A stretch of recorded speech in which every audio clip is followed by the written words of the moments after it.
Bom, para quem não me conhece, sou Juarez Harding, neurologista, Sou a Bruna, neuropsicóloga.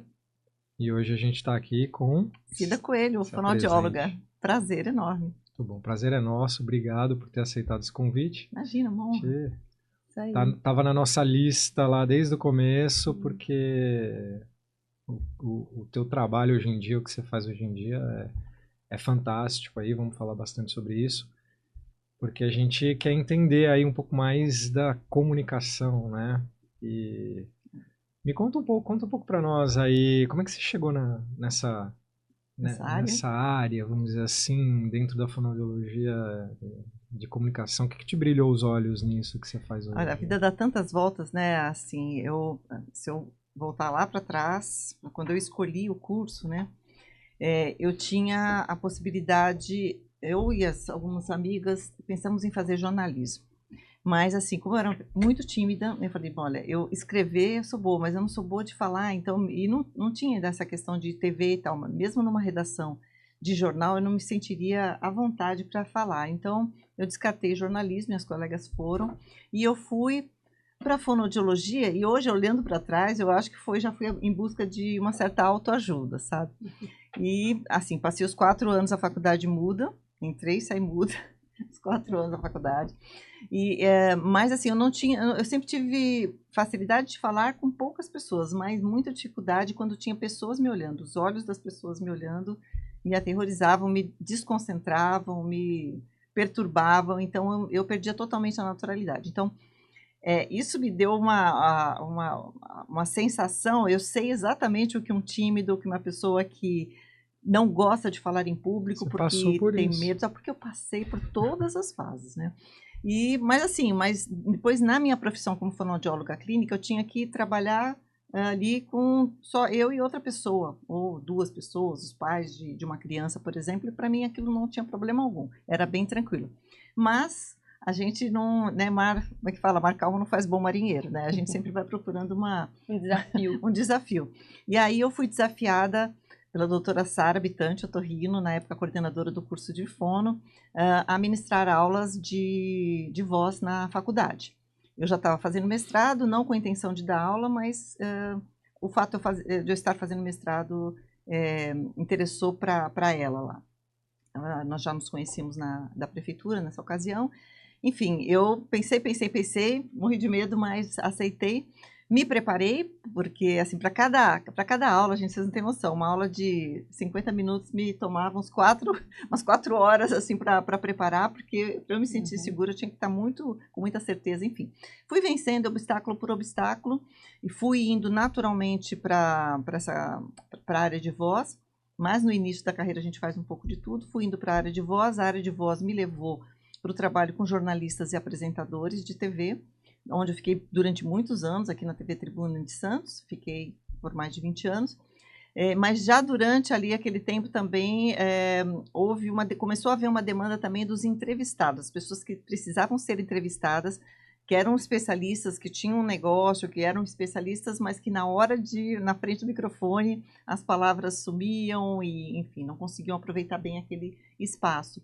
Então, eu passei também a oferecer o trabalho da fonoaudiologia para essas pessoas. E foi uma novidade para mim e, de uma certa forma, para a categoria também, porque nós fomos formadas em fonoaudiologia, éramos especialistas em voz, mas cada uma de nós trazia bagagens também, assim, ou da linguística, ou da psicologia, como era o meu caso. Eu estava vindo da psicologia social também no mestrado e doutorado, e aí, então, acaba que, no final das contas, depois de alguns anos, né, de estrada, você tem uma formação inicial, mas as suas outras formações te tornam um profissional que é capaz, às vezes, de atender demandas que vão surgindo ao longo da vida. Um profissional único, né? Que acaba Sim. Compondo de acordo com o interesse, com a demanda Exato. que viveu, né? Com a sua própria história. E talvez hoje, olhando para trás, você começou ali trabalhando a voz desses jornalistas.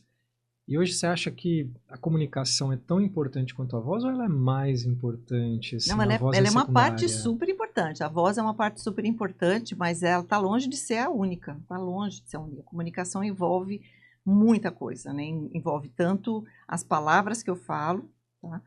Envolve o como eu falo essas palavras, e envolve tudo o que eu vejo que não é palavra, que não é som, tá? Então, tem uma pesquisa antiga que divide assim, dessa maneira. Do impacto total da nossa comunicação sobre as outras pessoas, apenas 7% são por conta das palavras que eu escolhi para falar. Nossa, As palavras muito pouco. É muito pouco, né? 38% vem da maneira que eu falo. Tá? Então, tom de voz, maneira de articular, o ritmo de fala que a pessoa fala, muito rápido, muito lento, fluência verbal, uso de vícios de linguagem, enfim, uma série de coisas que transformam as palavras que eu escolhi para falar, tá? Então, 7% ali, 38% no som, né? E no que a gente vê, e que é antes mesmo da pessoa abrir a boca, são 55%. Nossa! É mais da metade. Não Então, tinha ideia de que era somos tanto. seres visuais. Somos seres visuais, tá? E aí, quando você trabalha a comunicação, tem que trabalhar muito a imagem. Então. Tem que trabalhar, sim. Tem que trabalhar muito a imagem. Então, a gente faz um mapeamento, uma análise disso, né? Então, eu dou um feedback ali detalhado, inclusive, mas em alguns casos, dependendo da função da pessoa também, às vezes é interessante para essa pessoa também pegar uma consultoria de imagem também, de estilo e imagem, porque a comunicação, ela tem que estar alinhada com o que você deseja. Ninguém começou a falar, né, gente, porque entrou numa escola para aprender a falar. A gente aprende com o pai, com a mãe, com quem criou a gente e vai falando. Falando por necessidade. Por necessidade. Então tem uma parte que é herdada, mas tem uma parte que foi aprendida, né, com os pais e tal. E depois ela vai sendo recheada com os amigos, com o pessoal da escola e tal. Com a cultura local. Com a cultura e com o temperamento que a gente traz também. Né? Então, algumas pessoas... Né? Exatamente. Então, algumas pessoas falam mais baixinho, por família ou por timidez mesmo. Outras pessoas já são super espalhafatosas e tal. Naturalmente, desde jovem. Tá escrito ali, já tá, né? Só que a gente faz isso de uma maneira totalmente não consciente. Então, quando a pessoa chega comigo e está disposta a um trabalho, a gente vai tornar consciente aquilo que ela até hoje fez de uma forma não consciente. Natural, né? Para poder corrigir, aprimorar, mas tem que entender o que faz, né? Exatamente, mas assim, essa parte desse tanto que eu acho que é super importante realmente, porque a gente tem, o nosso cérebro tem que fazer alguns julgamentos rápidos, né? A gente herdou dos nossos ancestrais. Eu posso ficar ou eu tenho que fugir? Essa pessoa me ameaça ou não? Então, aqui a gente não fica pensando, ela não me ameaça, ela não me ameaça, ela não me ameaça. Mas assim, naturalmente, você, num primeiro momento, a primeira coisa que a gente tem que saber é se aquela pessoa, olhando, batendo o olho, se eu consigo confiar, se eu posso ficar, ou se eu tenho que fugir, digamos assim, né? Mas a gente também tem N outros vieses, né? Tem muitas referências, então, a partir da imagem, a gente pode fazer os nossos primeiros julgamentos, que não necessariamente são corretos. Às vezes a gente erra. Sim. Muitas vezes a gente erra. Mas que esses primeiros julgamentos, eles vêm sim. E isso vem, então, num primeiro momento, aquela batida de olho no biotipo, na roupa que a pessoa usa, se tem cabelo comprido, se tem cabelo curto, se tem tatuagem, se não tem tatuagem, se tem piercing, cor do cabelo, enfim, estilo de uma verdadeira análise, né? Quando a gente se torna consciente algo, é o trabalho da psicologia, né? Sim. Tornar consciente os sentimentos, as ações, e é um trabalho através da voz, da comunicação, então deve acessar um repertório imenso. Sim, porque não tem como você ignorar, né? Então, assim, veja só, quando a pessoa está disposta a um trabalho, porque você pode passar a sua vida inteira sem olhar para dentro disso, entendeu? Mas é muito bacana. Porque... Agora, quando você deseja quando você está buscando algo diferente, você tem que olhar. Porque a pessoa, às vezes, eu imagino, vai por conta do trabalho e acaba se deparando com algo terapêutico, né? Que pode, às vezes, curar aí feridas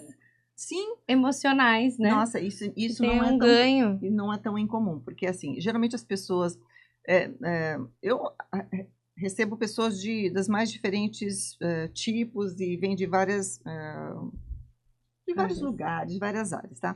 Mas em geral é comum eu receber pessoas que já estão assim na sua faixa de entre 35 e 40 anos para cima, ou seja, já não são tão júniores e estão começando a estar próximo ou já estão em cargo de liderança.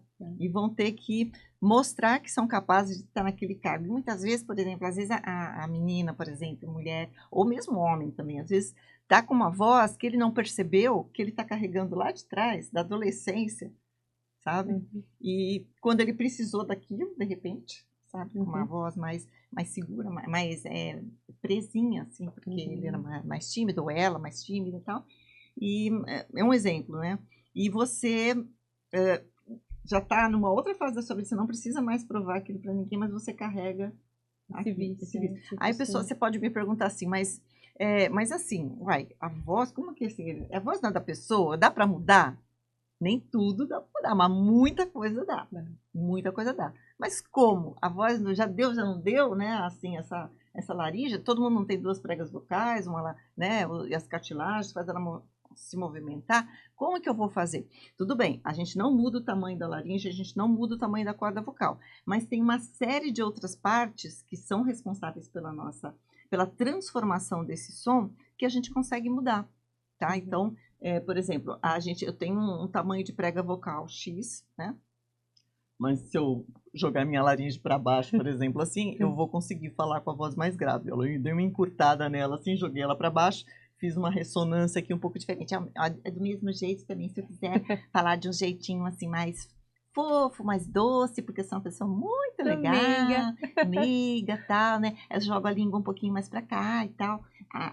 Né, faço um estiramento labial, tal, isso vai modificar. Então, se eu estou conseguindo fazer isso, é só os imitadores, por exemplo, o que eles fazem? Estão mudando toda hora, né? Exatamente, eles fazem um malabarismo com as partes moles, né? As partes que são duras, o que é osso, o cartilagem, isso não vai crescer, mas a gente tem ligamentos, a gente tem músculos, e isso é possível mudar. E você consegue fazer isso para fazer uma mudança permanente, para o indivíduo não precisar ficar forçando toda vez, agora tem reunião, eu vou... Peraí, deixa eu puxar aqui minha laringe. Não faz sentido daí, né? Você vai ensinar técnicas e exercícios... E a gente vai chegar numa voz que fique confortável para ele também, por exemplo. Tipo, fazer uma musculação para ficar diferente. Você vai fazer uma musculação... E vai sair diferente a voz. Então, por exemplo, eu acabei de simular que o que eu poderia ser. Eu poderia, por exemplo, se isso fizesse sentido para mim, mas não faz sentido. Mas eu poderia ter essa voz, é minha. Entendeu? É minha também, tá aqui. Só precisa exercitar alguma coisa para... Mas só que não faz sentido para mim, entendeu? Então, assim, muitas vezes no trabalho com uma pessoa, no trabalho vocal, com uma pessoa, eu vou precisar empurrar essa voz realmente para baixo, para depois vir trazendo até a gente chegar, é igual afinar, viu? Olha que legal. Aí a pessoa se sente confortável, porque também não dá para, tipo, entrei no trabalho, botei o crachá, aí entra com uma voz, aí sai de lá outra voz, né? Assim, com muita diferença, né? não faz sentido. Embora se a gente pensar que nós temos vários papéis sociais ao longo da vida, a gente não fala do mesmo jeito com todo mundo. Verdade. Tá? A gente não fala com o nosso par, com o nosso colega de trabalho, do mesmo jeito que a gente fala com os filhos, do mesmo jeito que a gente fala com a nossa vozinha. E é natural, né? Ninguém fica forçando. Não, é natural. Então exatamente. Dá para treinar ser natural no momento que está no trabalho, no momento que está na liderança. E muitas vezes o melhor modelo está num desses papéis. Entendeu? Então, por exemplo... Você já vivenciou aquilo. Exatamente. Então, a gente começa a buscar essas possíveis vozes nos diferentes papéis e a gente chega, poxa vida, essa voz aqui que você fala com a sua vozinha, talvez ela sirva para você parecer menos agressivo no seu trabalho. Porque quando você fala com a sua voz, você está ali... Então, tá vendo assim? Você fala um pouquinho mais baixo, você fala um pouquinho mais devagar, tal. Isso talvez possa te ajudar. Você pode trazer isso para você. E aí entra a psicologia, né? Porque é aquela coisa, você fala com o seu chefe de um jeito, você chega em casa, fala com seus filhos de outro. Filho psicologicamente tem muita diferença aí, né? Ninguém escuta o que eu falo, ninguém... eu vou dar uma bronca, ninguém me respeita, não sei o quê. Mas, mas como é que você fala pro seu filho tomar banho? Vai tomar banho, então, já falei. Funciona, você sabe fazer. Então, exatamente, a voz de comando. Tá? Sim, a minha voz de comando. Então, eu posso trazer um pouco da voz de comando para cá. Acho que, às vezes, para as pessoas fica difícil desconectar a voz de comando da palavra de comando, né? Acho que esse processo de tornar consciente é isso. Eu sinto na orientação parental, por exemplo, hoje a gente fala muito de comunicação positiva. E aí a maioria das pessoas perde a autorização de dar limites. Porque Sim. entende que se eu não sou violento, eu não dou limite. Como é que eu dou limite sem me comunicar de forma violenta? Exatamente. As pessoas não têm essa referência e tem uma dificuldade muito grande, às vezes, de encontrar né? esse... De encontrar a voz de comando ou de limite sem ter uma palavra ou um comando violento. Sim. E essa é uma dor, assim, acho que de paz, assim, mas é de muita gente, porque não é fácil ser assertivo. Uhum. Né? Então, assim, muitas vezes a gente tem numa ponta da régua ali pessoas que decidem não falar, preferem ir com a maioria, são os passivos, né? Quer dizer, Uhum. não vou me colocar, não, acho que o que eu tenho para falar não é tão importante, deixa quieto, deixa as pessoas decidem e tudo bem. Tá? Na outra ponta você tem o agressivo. Né? Então, se o passivo, para o passivo, a opinião dos outros é mais importante que a dele, para o agressivo é o contrário, gente. Primeiro eu, segundo eu, terceiro eu. Primeiro vamos fazer o seguinte, vai ser do meu jeito. Né? Então, o agressivo, ele não considera o outro, ele desconsidera o interlocutor em nome de resolver o que ele deseja, o que ele quer, de obter o que ele deseja, o que ele quer. E no meio do caminho a gente tem o assertivo. O assertivo é aquele que não deixa de falar aquilo que precisa ser dito, mas ele não é agressivo. Tá? Ele escolhe o time certo e fala. Né? Exatamente. Aí você me pergunta, mas quem será, né? Como é que faz para ser o assertivo? Como é que faz para ser o assertivo? E essa que é a questão, porque ninguém nasce assertivo. Uhum. Ah, não, mas eu conheço gente. Então, pode crer que essa pessoa, por necessidade, pelo amor ou pela dor, ela treinou isso e aprendeu a ser assertivo, porque precisou. Geralmente pela dor. Geralmente pela dor. A necessidade que pediu ali. Geralmente pela dor. Demanda, né? E aí você vai exercitando. Eu sempre falo, assertividade é uma habilidade social. Ninguém nasce assertivo.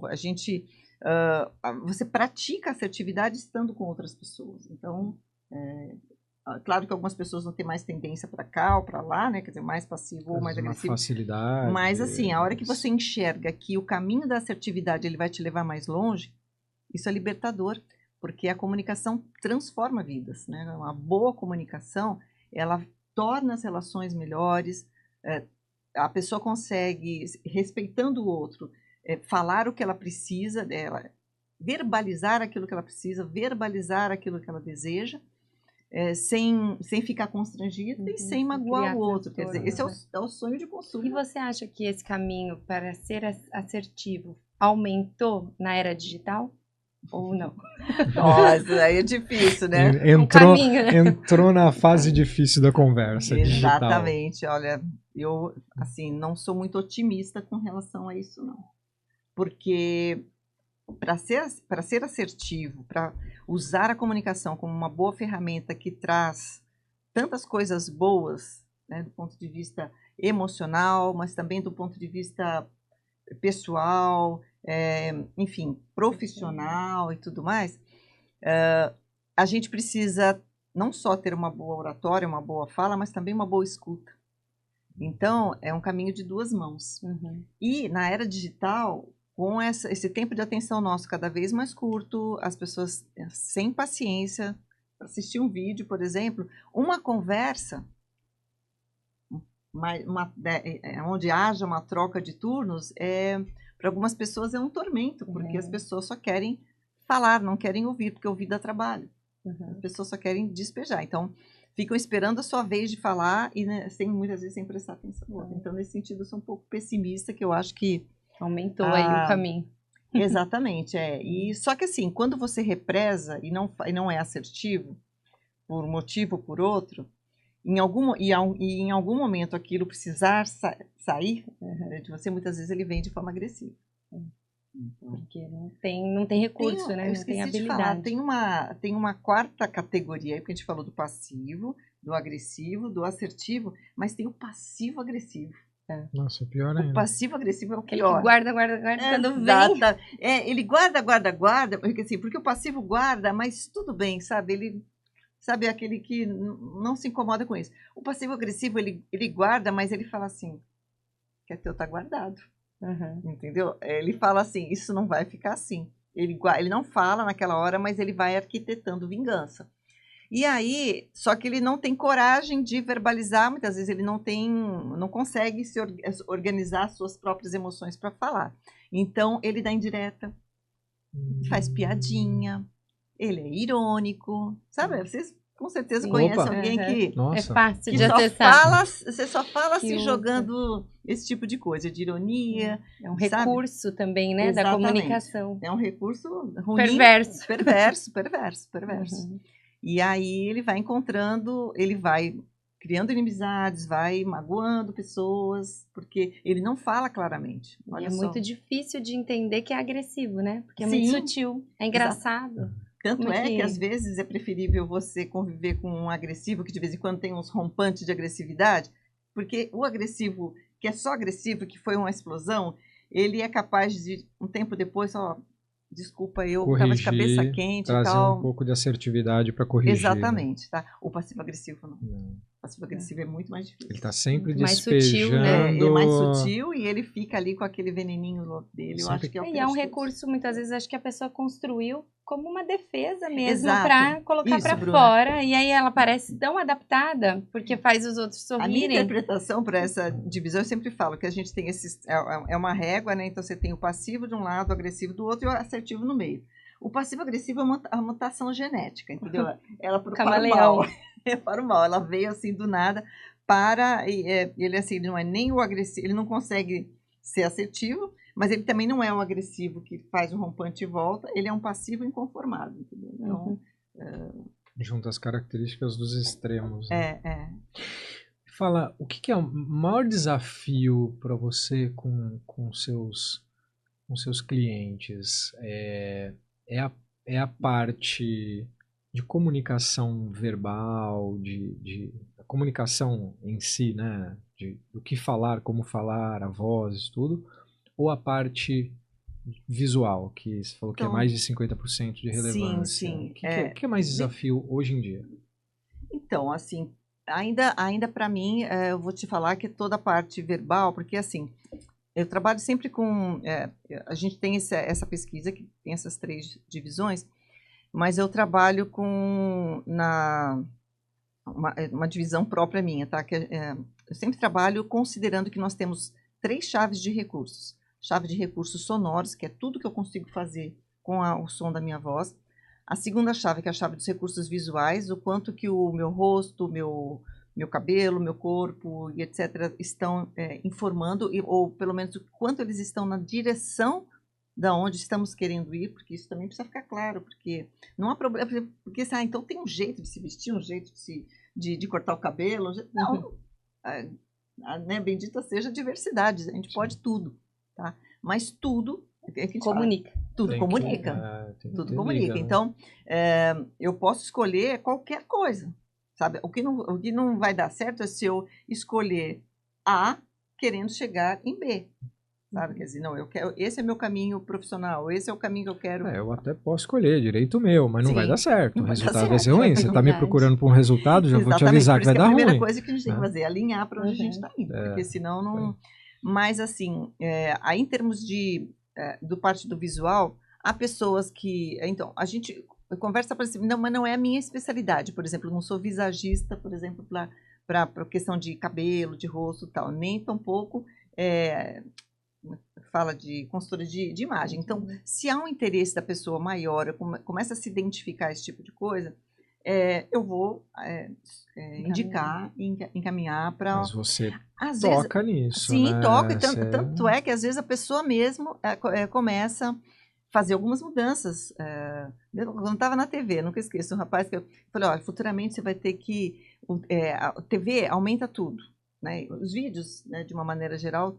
1 milímetro vira 1 metro, né? Então, ele tinha uma separaçãozinha entre os dentes. Olha, futuramente, talvez, para que isso não seja um ruído, você pode fazer uma resininha aqui, vai fechar isso aqui. Era uma coisa bem pequenininha. Na semana seguinte, primeira coisa. Que legal. Já fez. Entendeu? Alguém fala, uau, isso aqui realmente... Você foi assertiva. Eu acho que estava no time certo e tudo mais e tal. E, enfim, algumas pessoas já vão fazendo algumas mudanças automaticamente. Que assim que entram em contato com a questão, conseguem, né, fazer uma mudança. E essas pessoas que te procuram estão abertas a isso, estão sim, clamando por isso, né? Você não está chamando a atenção para um problema, para um defeito, sim. que a pessoa não vai aceitar. Geralmente eu acho que elas devem aceitar, né? Você fala, esse piercing aí não combina, tal. Ou então assim, tipo, nesse mais momento vontade, tal, né, se você optar por esse ou por esse caminho, vai ter mais chance, a gente vai tirar ruído e tal. Então, mas na verdade, onde a gente acaba se debruçando mais é na parte sonora mesmo, porque aí envolve uma clareza vocal, projeção vocal, dicção, e também a terceira chave que eu acabei não falando. Eu falei da sonora, da visual e a mental. Eu chamo de mental, eu que batizei, não tem nada de psicológico nisso. Como é que eu deveria ser linguística, tá? Porque assim, como é que eu organizo? Como é que as pessoas vão lembrar depois daquilo que eu falei? Porque quem me procura não quer ser compreendido só, tá? Porque quem não é compreendido hoje, ele vai na fonoclínica porque ele tem algum problema, ele precisa, senão as pessoas não vão entender. As pessoas que vêm para mim, elas são compreendidas. Sim. Entendi o que você falou, mas eu não consigo. A pessoa fala, mas o que ela fala não tem peso. As pessoas não lembram. Chegam. Exatamente, sabe? Né? Então, é nesse vácuo aí que a gente entra. Então, como é que eu organizo meus conteúdos? Como é que eu vou organizar uma fala? Como é que eu vou organizar uma palestra? Quanto tempo eu vou ter? Como é que eu vou desenvolver isso? Então, muitas vezes didática da fala, né? É praticamente isso, sabe? Para poder a gente respeitar alguns quesitos básicos. Ok, você tem um momento importante de fala, uma entrevista, é uma apresentação de projeto, é uma gravação de um podcast e tal. Quer dizer, o que você quer levar? Quer dizer, para quem você vai falar, primeira coisa, tá? Então, para a gente poder adaptar a linguagem àquele público que a gente está supondo que será o nosso ali. E então, a gente adapta a linguagem. E a segunda coisa é eu fazer a minha malinha. Quer dizer, o que eu vou levar do meu conhecimento.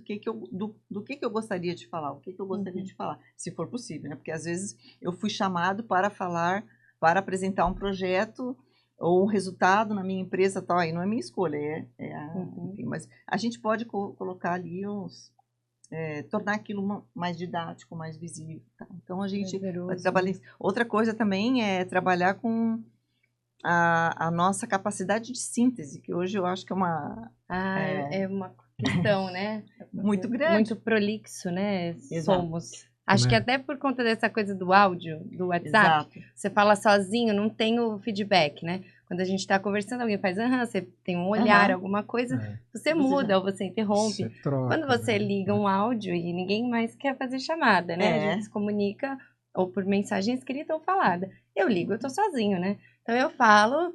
Exato. Falo 9 minutos e o outro se vira para escutar, né? Exatamente. Então a gente sempre fala, olha...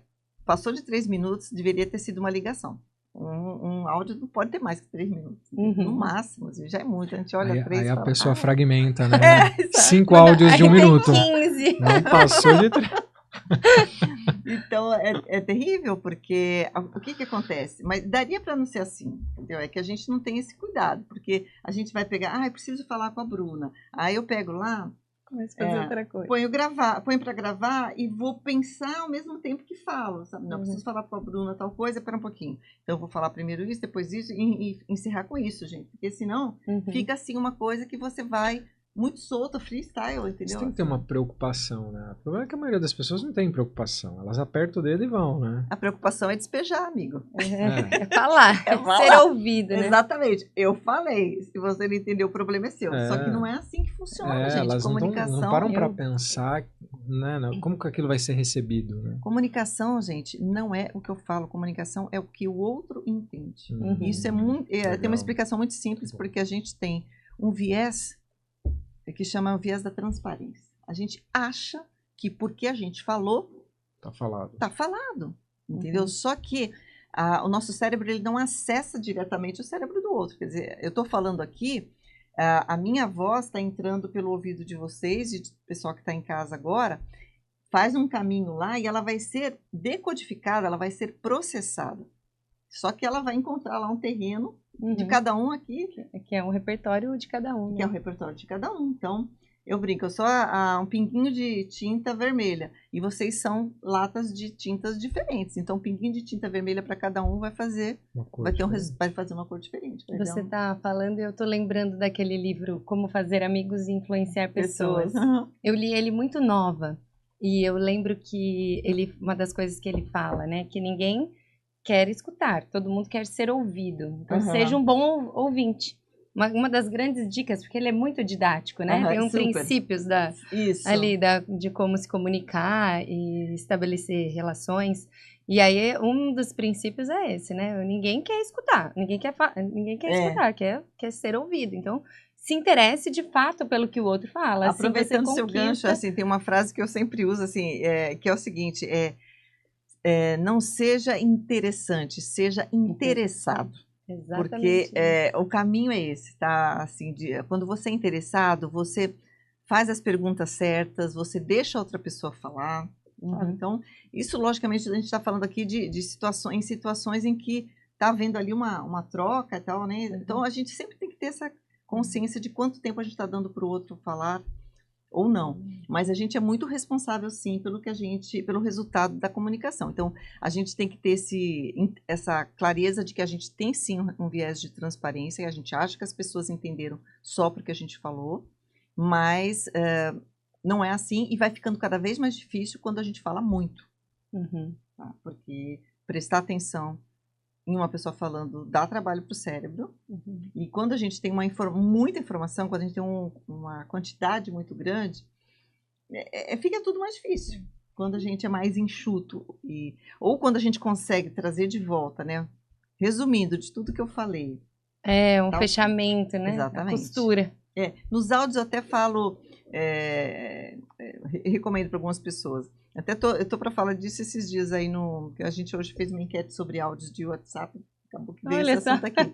E amanhã eu devo falar algumas coisas, mas às vezes a gente não foi a nossa intenção, mas quase chegou nos 3 minutos. Então, se você está vendo que está passando de um tempo, é hora da gente trazer de volta. Então, assim, olha, em resumo, é isso, isso, isso. Então, o que eu preciso de você, então... Resumindo, eu só preciso que você faça isso, isso e aquilo, entendeu? Porque às vezes a gente dá toda uma explicação. Um contexto, né? Para fazer um pedido. Como é que uma pessoa pode fazer uma autoanálise se ela é prolixa ou não? Ou se é só uma pessoa que é mais explicativa, aí é consulta pessoal aqui, tá? Não, assim, tipo mais analítico. Minha família e meus amigos falam que me chamam de palestrinha. Tudo vira palestrinha. Eu já orei da palestrinha, quando eu começo a explicar alguma coisa. Lá no fundo, eu acho que é porque eu sou detalhista, porque eu gosto de passar a informação mais completa e tal. Mas eu faço essa análise cada vez mais de que, poxa, eu não estou sendo prolixo. Quer dizer, como é que você colocou numa postagem que eu achei fantástica? Prolixo, mais da metade do que o prolixo fala vai pro lixo. Vai pro lixo, né? É isso. E assim, será que eu tô sendo assim? Como é que a gente faz essa autoanálise? Acho que a gente tem que separar as coisas aí. Porque assim, o prolixo, assim, tem prolixo que vai abrindo um monte de parênteses e não volta. Então ele vai abrindo os galhos, é igual o prolixo árvore, tá? E tem o prolixo que não é que é árvore, mas ele vai falar de uma coisa, mas ele dá volta, dá volta. E não leva a pessoa logo para ela entender do que se trata, onde ela quer chegar. Então, eu não sei se exatamente o seu caso é de prolixidade, porque você vai... porque você acha e você quer dar os detalhes. Se você consegue voltar para o...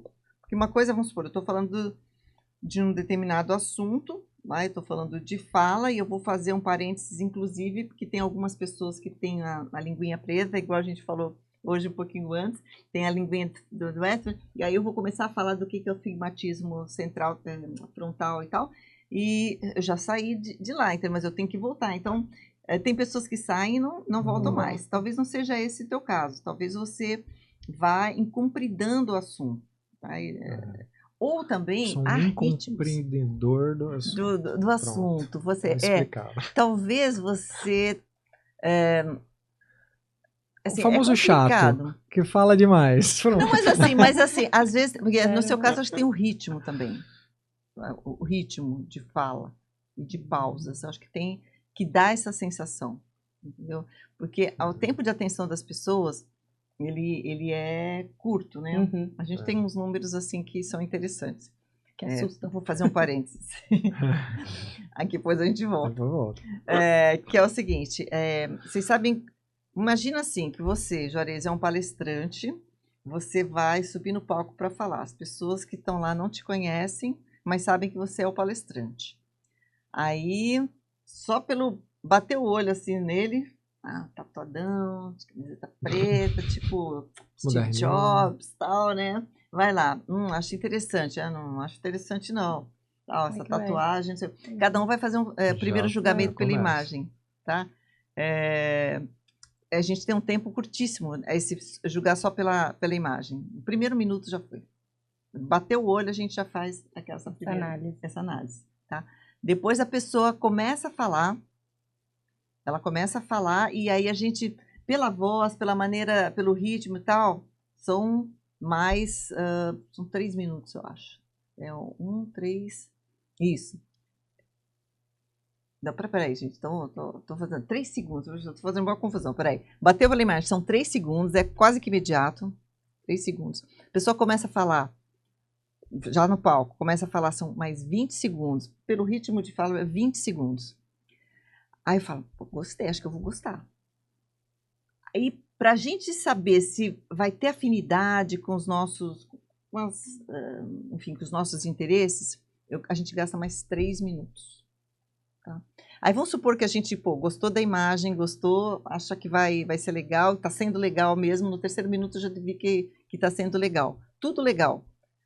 Se a pessoa continuar falando desse jeito, sem mudar nada, a atenção começa a cair em 7 minutos. Nossa, eu ia falar 15. Encerrar em 5 minutos a aula. Não, assim não. Já deu. Difícil manter a atenção. Já agradei e vou embora. Então, esse autor fala em 7, que é o Malcolm Gladwell, mas tem outro que fala em 10. Então, 7, 10, não passa disso, tá? Caramba. Mas aí, uma aula tem 50 minutos, uma palestra, às vezes tem até um pouco mais. Como é que você faz? Prender todo mundo. Tá? Então, o que eles recomendam é que a gente tem que usar ganchos de atenção. Tá? Então, eu tenho que lembrar que a cada trecho de 3, 5, 7 minutos, eu tenho que trazer algo que traga... Exatamente. Então, motivador, sabe, né? assim, aquele palestrante que não usa nada? Às vezes não usa nenhum recurso e você ficou 1 hora lá prestando atenção e não... E falou, nossa, acabou, nem Fica muito percebi. linear, né? É por isso Mas do ritmo, bons, né? Sim, que aí... mas e os bons? E os bons, que não tem recurso nenhum? Eles estão fazendo picos de gancho de atenção. O tempo todo não, a cada período, eles sabem disso e eles sabem como trazer a atenção de volta. Então, eles contam, vamos supor, 7 minutos, 10 minutos, eles vão contar, é a hora dele entrar com o caso. Inclusive, sobre esse assunto, eu atendi outro dia um paciente, blá, blá, pronto. Você dá aula, Joris? Eu já dei algumas aulas e agora tá voltando. Assinei o contrato com a faculdade. Então, bacana. Porque assim, quando eu dava aula, eu achava muito interessante que às vezes eu estava lá explicando uma coisa super interessante, que eu demorei tanto tempo para entender, fiz um baita slide explicativo. Aí, assim, inclusive sobre esse, aí acontece isso. Inclusive, eu atendi hoje uma senhora com um caso muito semelhante. Olha só, gente, pronto. Aí, canetas largadas, aí o pessoal larga a caneta, larga o celular e vai prestar atenção. Porque o pessoal, assim, o cérebro humano adora um caos. Entendeu? Então, quando você exemplifica, a fofoca. Então, casos, né, cases, exemplos. Porque a pessoa se identifica, né? Começa a pensar em si mesma, ou e quando traz dá para a um pouco realidade. mais de solidez, né, ao tema. Eu dou uma aula, ainda dou, mas antes da pandemia, ela era presencial e ela começava às 8h30 da manhã e acabava às 5 da tarde. Nossa. Com 1 hora de almoço. Só uma pessoa falando, no caso eu. Nossa. Comecei dando aula, eu tinha acho que 24 anos. Muito nova. E eram para profissionais que já tinham especialização, fazendo uma segunda, terceira especialização. E eu comecei numa turma que era a primeira turma daquela pós, e elas eram muito exigentes, então eu era a terceira pessoa dando aula daquele tema. Nossa Senhora! Porque elas não tinham gostado das outras anteriores. Eu nova, cheguei, e eu lembro disso, né? Eu entrei na sala, fui até o computador, e uma delas falou assim, você que vai dar aula? Nossa, começou bem. Aí eu assim, mesma. Você que vai dar aula. Você, com essa idade, né? Falei, eu mesma. Eu fiz dança, teatro, então eu tenho uma facilidade em estar naquele lugar, né? E aí foi muito gostoso. E agora você falando isso me traz para consciência, né? Eu tinha essa informação dos 10 minutos de atenção pela parte cognitiva, né? Porque faço reabilitação. Então a gente treina cada função por 10 minutos, porque é o tempo de atenção. Aí você faz uma pausa. Então acho que naturalmente usei essas... Eu sempre penso em teoria e prática, mas foi uma coisa intuitiva. Agora você está falando, eu acho que isso que me ajudou. Com certeza. Me mantive dando aula, né? E aí, quando você percebe isso, você traz exemplos, ou vamos supor, se for uma aula, é hora de você pôr um vídeo, ou de você passar um instrumento. Eu vou passar agora esse cérebrozinho aqui para vocês darem uma olhada, aí já mexe. Ou você joga uma pergunta, ou você faz um quiz, entendeu? Alguma coisa que faça as pessoas, que traga a atenção das pessoas de volta para... quando você tem que participar, né, como espectador, é um espectador, mas você também está participando, você consegue trazer de volta.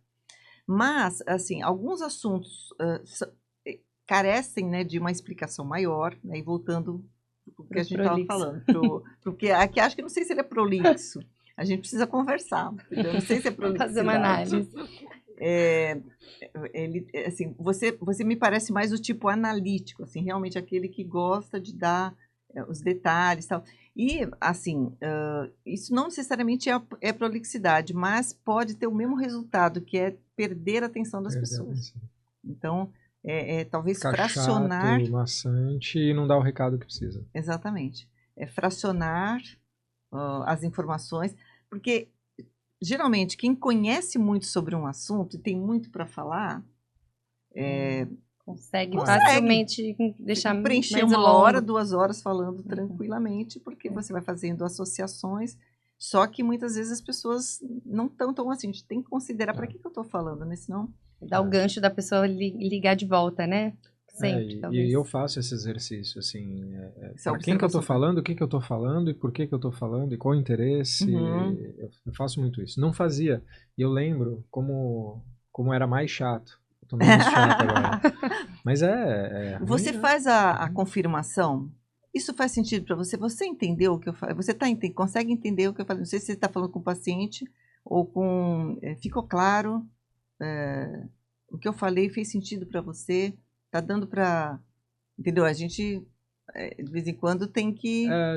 Acho que profissionalmente é mais fácil esse tipo de abordagem, talvez, né? Mas no social... Mas no dia a dia, eu tô conversando, entendeu, Bruna? Se vem dos amigos, esse do palestrinha, aí é mais difícil. Né?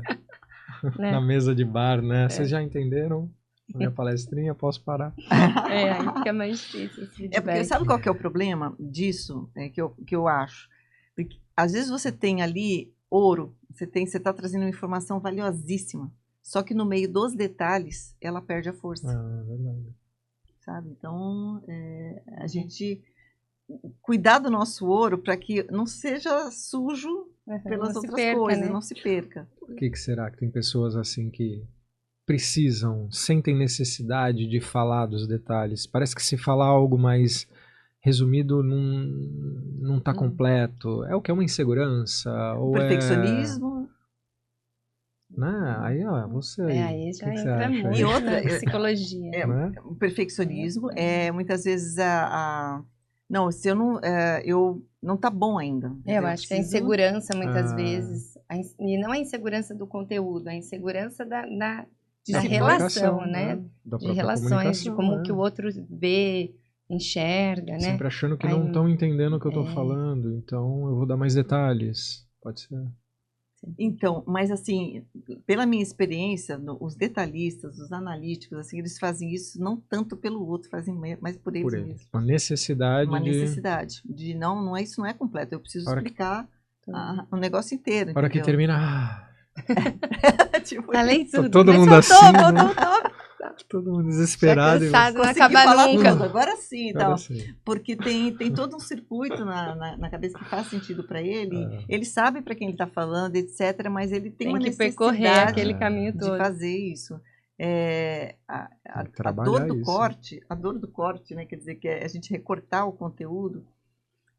Para quem conhece muito um assunto, dói muito mesmo. Mas a hora que você entende que se você entregar só 1/10 daquilo que você gostaria de dar, resolve o problema da pessoa, ou assim, fica mais claro para todo mundo, só com aquele décimo, a gente fala assim, nem doeu. Isso é suficiente, né? É a habilidade de ter internamente o conhecimento, mas conseguir passar o que é necessário. Sim. Só, né? Para o outro. E você é um bom ouvinte também, né, Jalice? Você é um bom ouvinte. Talvez hoje eu seja mais, talvez eu acho que quando a gente é mais jovem a gente escuta menos e quer falar mais, né? Acho que com a idade a gente vai amadurecendo, vai acalmando, vai aprendendo.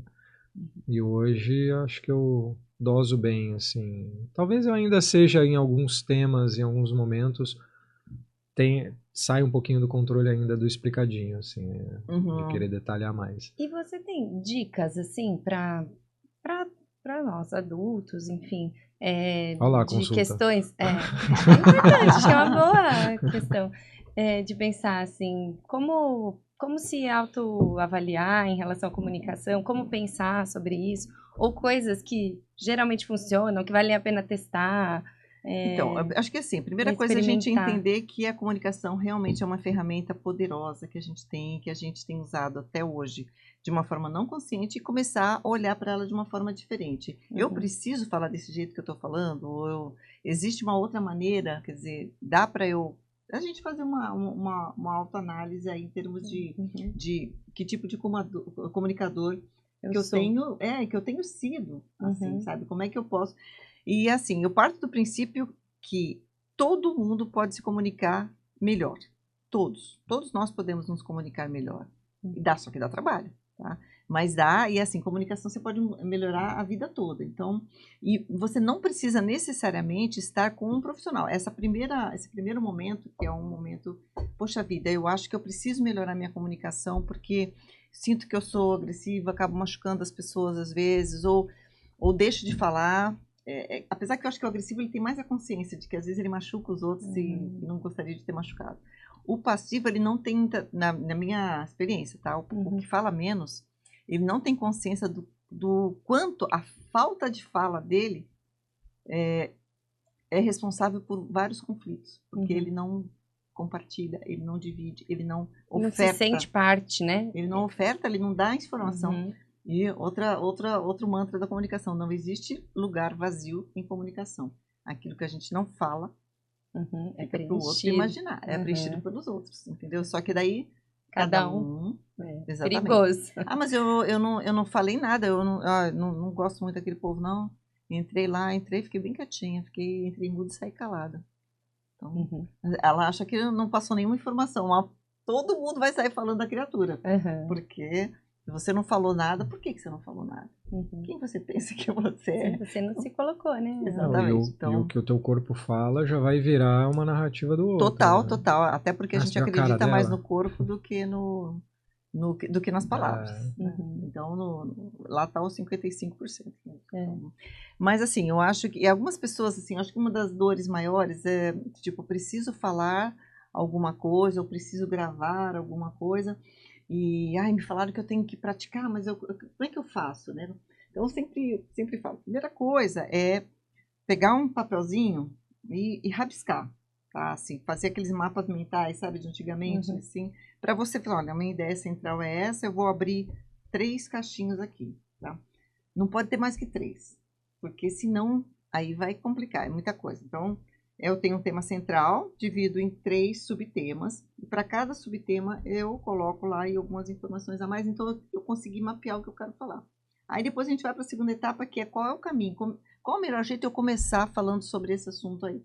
Vamos supor que eu tenho que gravar um vídeo, tá? Ou que eu tenho que dar uma determinada aula, eu tenho um tempo lá para falar, tá?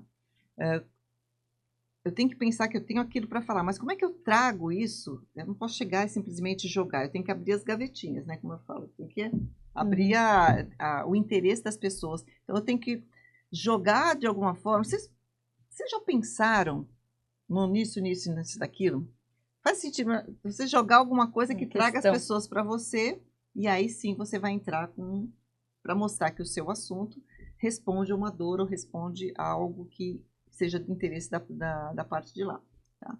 Então, aí você pensou no início, como é que você vai jogar o tema, e você vai ter subtema 1, 2 e 3, e você vai precisar encerrar também. Então, eu sempre falo, pensem no começo e pensem no início. Desculpa, no início e no final.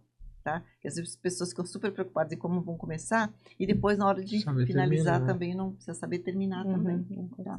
Aí vamos supor que você já passou por todas essas etapas, aí é hora de treinar falando, porque não adianta também treinar só mentalmente se você vai ter que falar. Você vai ter que falar.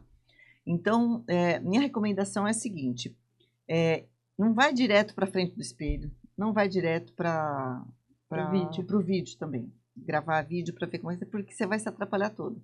A sua imagem refletir julgamento, talvez aumente a ansiedade. Exatamente, não é a hora ainda. Então vamos fez isso, né? Vamos pro passo, dá um passo atrás, aí é hora de gravar um áudio, não um áudio de WhatsApp, mas é a hora de gravar um áudio e falar sobre aquele assunto para se ouvir, né? Para se ouvir. Aí assim, vamos supor que eu tenho, sei lá, 15 minutos para falar e no meu treino deu 25.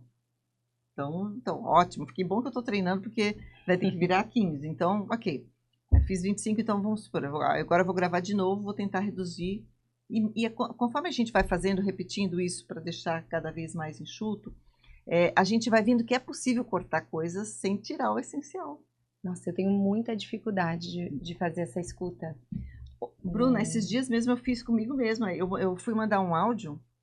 E aí, quando eu vi, o áudio tinha dado mais de 2 minutos. Eu falei, gente, era só uma resposta. Assim, como é que eu fiz isso? É absurdo.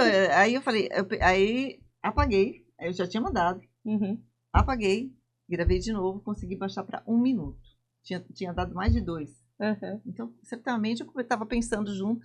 Eu estava falando com a minha nutricionista, sobre as minhas câimbras que eu tinha tido na meia maratona. E ela me fez umas perguntas, eu fui responder.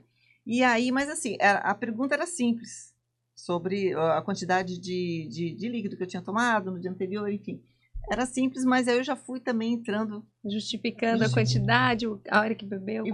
E aí eu vi que tranquilamente eu consegui reduzir para menos da metade, né? Então, dá. Só que assim, você tem que ser rígida com você. Então. Você tem que estar atento. Né? A gente fazia muito isso com o pessoal, fazia com o pessoal de TV, porque, vamos supor, você tem que ter informações, muitas vezes, para entrar no ao vivo. Você já sabe que você vai ter 2 a 3 minutos, por exemplo, naquele ao vivo. Você tem que, com informação, que se precisar segurar 5, porque às vezes pode precisar, porque aconteceu uma coisa ou outra, e você, segura aí porque caiu a matéria de não sei o que, não sei o que lá. Então, você tem que ter essa capacidade de improvisar.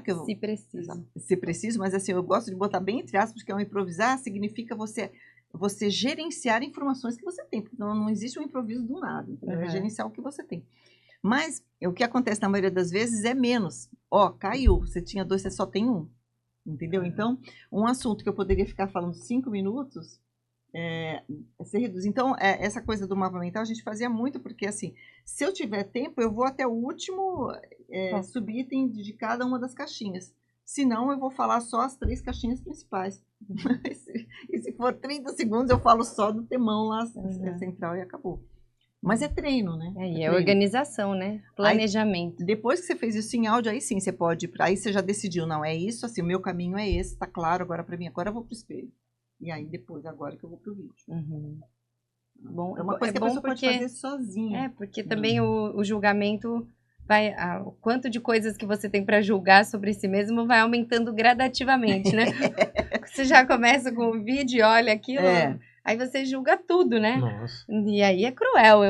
Sim. Nossa, é muito... Às vezes você até falou legal, mas você não gostou da tua cara, da imagem, do ângulo. A autocrítica é muito alta. E aí né? você já... ficou tudo ruim. Apaga e desiste. E aí desestimula, não gera confiança, né? E dessa forma, subindo degraus, olha, eu mesma, se eu tiver que, né? assim, treinar... Hoje talvez tudo bem, mas assim, eu precisaria treinar assim com a câmera meio me pegando de lado, mas eu imaginando assim o meu público, pessoas, né? Que é o que eu também é uma outra dica para também quando a pessoa tem que gravar vídeo, né? Você tem que evocar, porque como você falou, se tem uma outra pessoa, a gente consegue modulando a nossa fala de acordo com a reação do outro. Quando a gente fala para uma câmera, a gente só está falando para as lentes ali, sabe? Que não reagem para você. E isso é muito dá um feedback. Então a gente tem que criar um avatar para estar lá naquela lente, quer dizer que é um modelo da pessoa ideal, né, de quem está ouvindo, de quem está do outro lado. Então eu tenho que imaginar uma pessoa que consiga reunir ali as características e no meu cérebro tem que estar ativando essa pessoa para. Então eu olho ali para um ponto no treino. Ponto no infinito é só treino, tá, gente? Numa plateia nada de olhar para um ponto no infinito, que eu acho péssimo. Mas no treino sim, é olhar para um ponto no infinito aí. Porque eu mesmo, se eu tiver que treinar na frente de um... Eu acho que eu faço isso, eu penso sempre no que a outra pessoa, o que interessa para o outro, né? Então, por exemplo, se eu estou dando uma palestra para professores, como que aquele tema interessa dentro do contexto deles? Sim. E aí tentar... Né? Aí você tenta imaginar o que será que ele espera ouvir, ou que exemplos funcionam. Sim. E se eu estou aqui num grupo de médicos, o que será que importa? Como é que eu me comunico? Para o vídeo também ou para o presencial? Eu penso sempre quando eu estou me comunicando. Eu acho que é algo muito natural, em excesso até. Talvez por uma questão de pensar sempre muito no outro. Tá. No que o outro... Sim. O que o outro precisa, o que importa para o outro, mais do que o que eu quero dizer. Sim, sim. Né? Claro que numa situação profissional fica mais fácil, você tem algo mesmo para dizer, então você vai dizer. Mas no dia a dia, às vezes, deixa de comunicar aquilo que deseja, porque sabe do que o outro quer escutar, e é mais fácil também, né? Isso não gera conflito. Você detectou então, ali. Mas tudo é estratégico, né? Tudo é estratégia e uso. Mas eu uso muito isso de pensar, né? No que essa estratégia de você pegar uma pessoa, o avatar, como eu chamo, né? Vamos supor que você tenha que... você não esteja com as professoras, por exemplo, tá? Mas você conhece bem a realidade, você conhece várias, inclusive. Você já escutou várias dores. Então, pegar uma delas e imaginar, né? A criatura. Então, porque é para aquela criatura que você vai falar. É uma boa dica. E aí todo mundo que estiver do outro lado vai, nossa, ela falou para mim, aquela foi para mim. Porque você demonstra que você conhece a dor, mas assim, quando você realmente ativou a imagem no seu cérebro, você está olhando ali, é como se você estivesse olhando para ela mesma, sabe? Assim, Sim, um exercício, né? Assim, não é uma coisa assim fácil. E não fica aquele olho perdido na câmera, né? Aquela coisa. Tem que olhar lá pro meinho. E se for na selfie, gente, a gente vai olhar para onde geralmente? Para a tela, né? Para nossa imagem. Na verdade, a gente tem que olhar para a câmera. Quer mais uma dica para essa? Quando a gente tem que gravar pega um post-it daqueles grandes e tampa a tela. Olha lá. E aí só vai ficar a bolinha de fora. Fala com a bolinha. Fala com a bolinha, a bolinha. Porque não tem como, a gente acaba olhando para tela. Que é isso que faltou para mim. Dica de milhões. E a nossa hora passa muito rápido muito mesmo. Muito rápido, a hora que vai ficando bom. Pena. Pois é. Coisa rápida, só contar como a gente chegou aqui, né? Foi por causa disso. Eu sempre encontrava a Bruna, toda semana a gente se encontra. E aí, já começou a gravar os vídeos? Ai, não comecei. E você também? Não comecei. Porque tá todo mundo gravando, né? Vamos gravar e tal. E nós dois adiando, assim. Tínhamos essa dificuldade de falar, não em público, né? Também dei muita aula, palestra, mas essa coisa de gravar o vídeo. Sim. A gente sempre nunca acha legal e tal. E aí só que a gente senta e bate um papo que é super legal sobre essas coisas de saúde mental e tudo mais. E aí aconteceu isso de falar, poxa, a gente consegue falar um papo super legal. Se botar uma câmera na frente, a gente fica todo troncho. Vai travar, vai ficar natural, né? Não consegue falar. Aí a gente assim, mas se a gente levasse essa conversa, ao invés de eu fazer meus vídeos, você fazer os seus, se a gente levasse uma conversa gravando, não daria certo? Daria. Pô, como é que é o nome disso? Podcast. Vamos fazer? Né? Vamos fazer. E aí tá dando certo. Teve necessidade antes de existir o modelo. Maravilhoso, né? Aí a gente passou a fazer os nossos vídeos, ela faz os dela, eu faço os meus, mas ainda sinto dificuldades. Né? Mas isso aqui é muito mais fácil. Sim, é muito mais próximo do natural, né? E é gostoso, uma roda de né? conversa. Uma troca prazerosa. Sim, sem muito dúvida nenhuma. prazerosa. Não, o que não é natural é realmente fazer um vídeo. A gente não é natural. Pode se tornar natural pela repetição, com o tempo. Mas natural não é. Natural é isso aqui. Os nossos ancestrais já sentavam do lado, em volta da fogueira para papear no final da noite. Nós estamos fazendo a mesma coisa, só que não tem a fogueira. Vamos arrumar. Muito obrigada, Cida. Acabou, né? Imagina, foi um prazer Valeu, enorme. poxa, foi sensacional. Juarez, adorei também. Muito bom, muito bom. Pô, superou as expectativas, nossa, né? Assim, a gente sabia que ia ser gostoso, mas não achei que eu ia me divertir tanto. Me diverti muito. Eles entrou como me caso, consultei pronto. ainda.